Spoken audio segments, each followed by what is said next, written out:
공휴일에도 병원을 방문하고 또 상가를 방문하고 급박하다 이렇게 인식하고 있는 건가요? 곧 진정된다, 곧 진정된다 했는데 언론에서 계속해서 대통령은 뭐하냐 사람들한테 조롱거리가 됐죠. 미국 방문을 연기한 게 결과적으로 유일하게 잘한 결정이 그게 아닌가 싶어요. 한국에 넣는다고 해서 대통령이 뭐 크게 할 일이 없었던 것도 사실입니다. 박원순 서울시장하고 박근혜 대통령하고 비교를 해보면은 하반기 국정 운영에서 아주 치명적인 베르스 사태를 맞아 정치인들의 움직임도 활발해지고 있습니다. 오늘은 박근혜 대통령을 비롯해 주요 정치인들의 동향을 살펴보고 평가해 보도록 하겠습니다. 권태호 정치부장 나오셨습니다. 안녕하세요. 예, 안녕하세요. 예, 요즘 메르스 사태 때문에 메르스 정치 기사 쓰느라 바쁘시죠? 네, 그렇습니다. 네. 자, 박근혜 대통령이 공휴일에도 병원을 방문하고 또 상가를 방문하고 그 전주하고 좀 상당히 다른 모습을 보이는데요. 그렇죠. 그만큼 좀 급박하다 이렇게 인식하고 있는 건가요? 예, 그렇죠. 그렇습니다. 박근혜 대통령의 그간의 사정을 다시 한번 복기를 한번 해보자면요. 네. 5월 20일 날 메르스 첫 환자가 발생합니다. 그러나 그 이후까지 박근혜 대통령이 처음으로 메르스라는 단어를 처음 사용한 것은 6월 1일 날, 그러니까 11일이 지난 6월 1일 날 청와대 수석비서관 회의에서 메르스 정부 초동 대처가 미흡한 점이 있다라고 말합니다. 그러나 이때도 수석비서관 회의에서 먼저는 국회법에 대해서 장황하게 말을 한 뒤에 얘기를 한 거죠. 이때까지만 해도 별로 크게 이게 심각성을 못 느꼈다고. 그리고 이틀 뒤인 6월 3일 수요일 날 처음으로 첫 점검 회의를 가집니다. 이때 박 대통령의 메시지는 알아보고 파악하고 논의하고 돌아보고 뭐 이런 식으로 해서 오히려 사람들한테 조롱거리가 됐죠. 그래서 저는 상황을 장악하고 있지 못하는구나라는 인상을 심어줬습니다. 이 상태에서 그 다음 날인 6월 4일 날 목요일 날 박원순 서울시장이 긴급 심야 기자회견을 가집니다. 그러면서 메르스 사태가 굉장히 좀 심각하다. 굉장히 긴박한 기자회견을 발표합니다. 그러고 나서 그 다음날 한국갤럽 대통령 지지율 조사가 나오는데 6%포인트가 떨어진 걸로 나옵니다. 그 다음 6월 6일날 토요일날에서 국민안전처에서 SNS 메시지를 발송합니다. 이 상태에서 박 대통령이 어떤 활동을 한다는 것을 판단하거나 결정을 내리기 어려운 상황이었을 것입니다. 그리고 6월 7일날 병원 정보를 공개합니다. 최경환 총리 대행이. 메르스 사태에 대한 인식이 일주일 만에 좀 많이 바뀐 것 같은데요. 그렇죠. 왜 그렇게 변했을까요? 처음에 보건복지부 장관이 끊임없이 얘기했습니다. 이건 큰 사안이 아니고 곧 진정된다, 곧 진정된다 했는데 실제로는 그게 진정이 되지 않고 계속해서 환자 수가 늘어나고 사망자가 생기고 이런 사항들이 박 대통령의부터 심각성을 느낄 수밖에 없게 만들었을 테고요. 언론에서 계속해서 대통령은 뭐하냐, 컨트롤 타워는 어디냐라는 지적이 계속 있었고 결정적인 것은 지지율이 단시일에 급속도로 지금 떨어지고 있는 거죠. 이번 사건에서 초동 대응이 네. 왜 이렇게 늦었던 것일까요? 장관이 이렇게 국가적 재난이다 그러면은 한 밤중이라도 찾아가서 이런 문제가 있습니다라고 보고를 할 수 있어야 됩니다. 근데 문영표 보건복지부 장관이 한참 동안 대면 보고를 하지를 못했어요. 상당한 시일이 지난 뒤에 이제 공식 회의석상에서 보고를 하게 되거든요. 근데 대통령이 긴급 상황에 대해서는 언제든지 허심탄회하게 장관이든 수석이 나랑 만나자 이런 리더십을 갖춰야 되는데 전혀 그런지 못하는 거죠. 참모들과의 관계 자체가 격의가 있고 거리가 멀고 그러니까 안 되는 거죠. 박원순 서울시장하고 박근혜 대통령하고 비교를 해보면은 그 박근혜 대통령의 리더십 문제가 명확하게 드러나지 않나.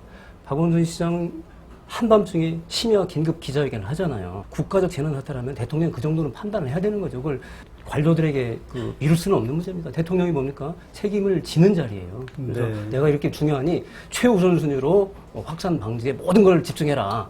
이렇게 되면 병원 정보 같은 거 공개를 했겠죠. 자, 권태호 부장, 미국 방문을 연기한 게 결과적으로 지금 잘한 결정인 것으로 그렇게 판단이 되는데요.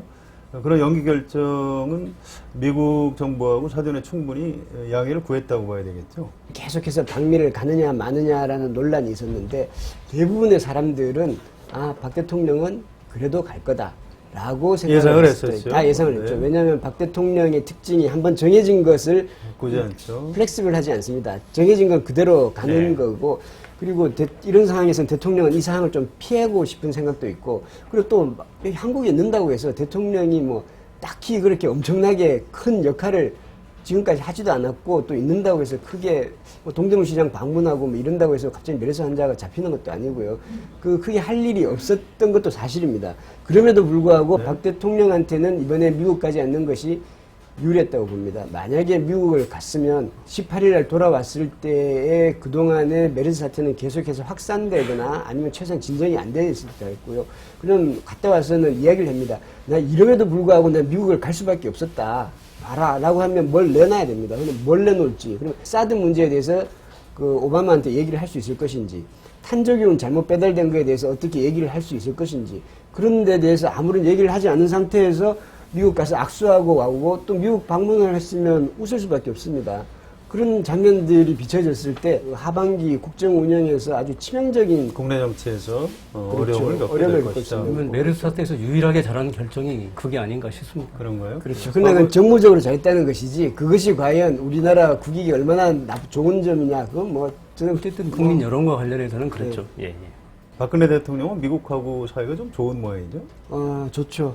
그리고 사실 이번 방미 결정을 연기할 때 뭐 미국과의 관계라고 했었는데 사실 그건 뭐 외교부 관리들도 그렇고 일반적으로 방미 연기를 하는 것에 대해서 미국이 양해하지 못하거나 불쾌하게 생각하거나 이런 거는 전혀 없었을 겁니다. 네. 뭐 그 오바마나 그리고 미국 정부의 반응들이 그것이 뭐 가식이 아니고요. 사실일 겁니다. 그러니까 최대한 박근혜 정부를 배려하고 박근혜 대통령을 배려하려는 그 마음들이 있을 겁니다.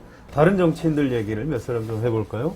일단 김무성 대표 국회법 개정안 때문에 좀 곤란한 처지였는데요. 활발하게 메르스 행보를 보이면서 국민들한테는 뭐 과히 나쁘지 않은 정치인으로 비춰지는 것 같습니다. 가장 먼저 현장 방문 활동한 것이 4일날 국립의료원 방문입니다. 그 다음에 10일날 국밥집을 갔었고요. 일요일이죠. 산부인과 미즈메디 병원을 갔었고 오늘은 또 헌혈, 오늘 월요일은 또 헌혈을 한다고 합니다. 거의 연일 메르스 행보를 계속하고 있는 거죠. 이게 정치인은 이런 것이 뭐 쇼잉업이냐 보여주기식이냐 뭐 그렇다 하더라도 뭐 이런 거 안 하려면 정치인 뭐하러 합니까? 그렇죠. 예. 예, 김석규 전 김무성 대표 어떻게 평가하십니까? 김무성 대표가 홍보 포인트를 굉장히 잘 잡은 것 같아요. 문재인 대표도 현장에 가긴 갔습니다. 뭐 병원에 가고. 그런데 김무성 대표는 그 환자와 관련이 있는 돼지국밥집에 뭐 자기 관련 있는 사람 불러서 굉장히 좀 다른 거죠. 참여성이 있는 거죠. 현장 행보를 하더라도. 그래서 홍보 포인트를 굉장히 잘 잡았다.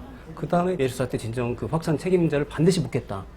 이게 여당 대표로서 그런 얘기를 쉽게 할 수 없거든요. 네. 대통령과 관련된 건데 굉장히 잘 하고 있어요. 메르스 전국에서 빼놓을 수 없는 사람이 박원순 서울시장인데요. 차기 대선 주자 네. 여론조사에서 1위로 올라섰다. 그만큼 국민들 중에 박원순 시장을 신뢰하는 사람이 늘어났다. 그런 의미죠. 이번에 굉장히 좋은 득점을 하는 것 같습니다. 그러니까 지도자로서, 정치 지도자로서 상황 판단 능력에 대한 국민들의 믿음을 준 것 같아요. 한밤중에 심야 기자회견을 했죠. 병원 정보 공개를 정부나 지방자치에 통틀어서 맨 처음에 이제 공개를 했잖아요. 박근혜 대통령과 대비되는 효과가 있었어요. 박근혜 대통령이 처음에는 박원순 시장을 비판하는데 오히려 더 몰두할 정도로 그래서 오히려 박근혜 대통령이 박원순 시장의 인기를 굉장히 높여준 측면이 있죠.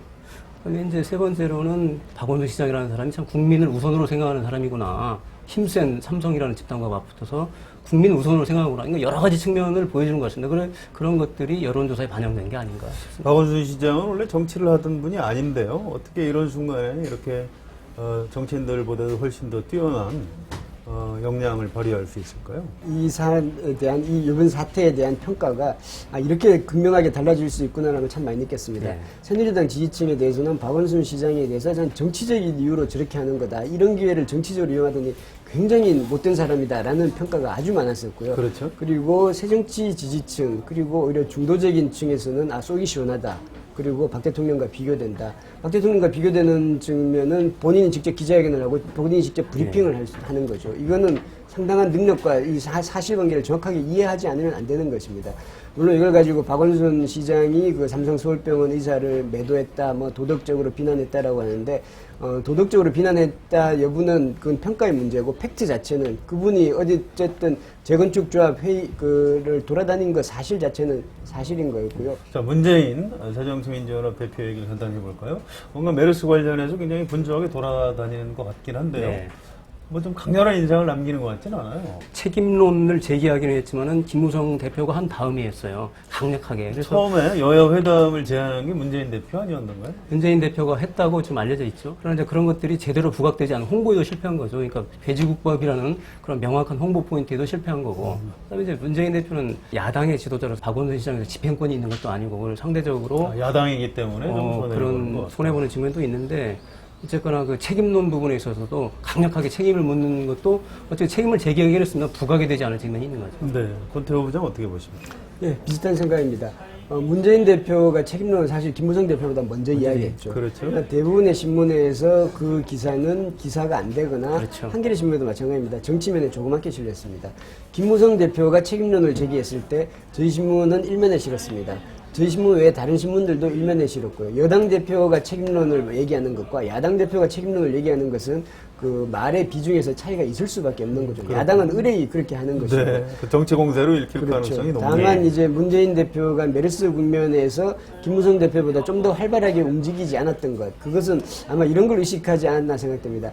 이 메르스 국면을 정치적으로 내가 이용하는 것처럼 비춰지지 않을까. 네. 그런 부분을 의식해서 오히려 본인이 더 자제하다 보니까 이렇게 좀 차이가 나게 벌어지지 않나 생각됩니다. 그런 뭐 결벽증 같은 것이 약간 작용했을 수도 있겠네요. 메르스 사태도 중요하지만 지금 국회법 개정안 그리고 총리 임명 동의안 처리가 지금 눈앞에 와 있는데요. 박근혜 대통령하고 청와대는 지금 유승민 원내대표를 자르려고 한다. 유승민 대표가 끝까지 버틸 수 있을까요? 국회법 개정안이 청와대가 중재안에 대해서도 거부권을 행사하느냐, 그렇게 거부권을 행사했을 때 그 재의결 여부는 어떻게 될 것이냐, 그 결과에 따라서 유승민 원내대표의 운명이 결정될 수 있겠죠. 그러나 저는 뭐 그 문제보다도 지금 현재 청와대가 왜 저렇게 할까? 지금의 그럴까요? 김무성 대표, 유승민 원내대표 체조는 박근혜 정부에서는 최상의 조합이고 가장 도움이 되는 겁니다. 근데 왜 그렇게 미워하죠? 기본적으로 유승민 원내대표를 믿지 못하는 거죠. 기본적으로 오랫동안의 불신이 쌓여 있고 내 사람이 아니다. 원래 그런 친박 아닌가요? 원조 친박이라고 하죠. 처음에 박근혜 대표가 어떤 한나라당 대표를 할 때 비서실장을 했었고, 네. 2007년도의 경선 때에는 캠프의 전략을 책임졌었죠. 그러나 그 이후 과정에서 보면 굉장히 소원한 기간이 굉장히 오래됐었던 거죠.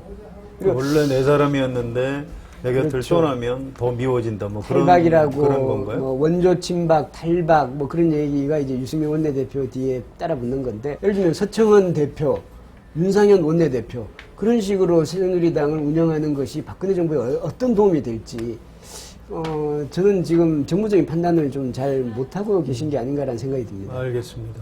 자, 야당의 이종걸 원내대표에 대해서는 임석구 기자가 좀 코멘트를 해주시죠. 유약하다는 평가도 있고 또 너무 돌출적이라는 평가도 있고 그랬습니다만은 어쨌든 현재까지는 비교적 당내 평가가 괜찮은 것 같습니다. 잘 못한다는 사람은 하나도 없었습니다. 네. 대여섯 명 의견을 물어봤는데 특히 이제 이번 국회법 개정 협상을 잘하는 걸로 평가를 받고 있죠. 그리고 특별히 크게 무슨 돌출적인 말실수나 이런 게 지금 없었고요. 현재까지는 그렇습니다. 알겠습니다. 국가적 위기를 극복하기 위해서는 정치인들의 리더십이 생각보다 대단히 중요합니다. 우리는 1997년 외환 위기를 당시 김대중 대통령의 정치적 리더십으로 온 국민이 힘을 모아서 함께 극복을 했던 그런 경험이 있습니다. 메르스 사태라는 국가적 재난 앞에서 박근혜 대통령이 좀 더 과감하고 진정성 있는 정치적 리더십을 발휘해 주기를 간절하게 기대해 봅니다. 정치 덕후 돌직구 오늘은 여기서 마치겠습니다.